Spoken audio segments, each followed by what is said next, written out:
Hola, joves!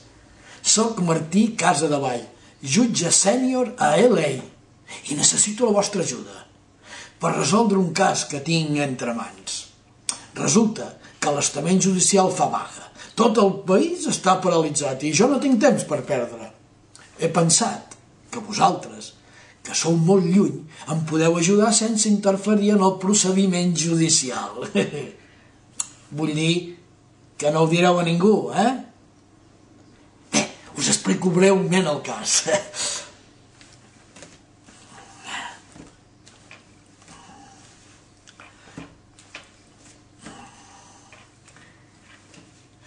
El cantant de rap Pixar va ser trobat mort a la seva habitació de l'hotel Bel Air a Los Angeles.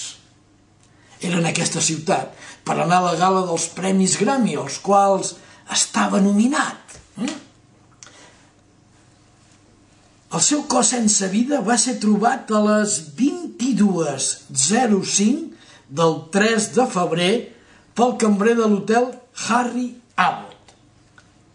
Quan Harry va entrar a l'habitació a portar el sopar per a 2 persones, encarregat per Shark a les 21:30, va trobar Shark mort a terra.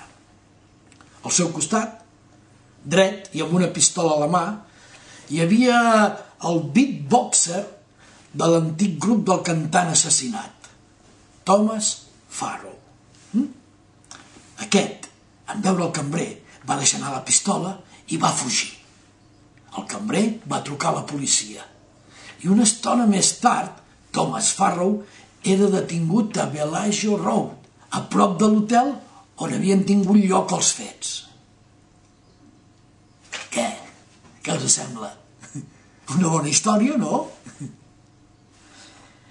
En breu us passaré la documentació que necessiteu per començar a investigar el cas. Us estic molt agraït per la vostra ajuda.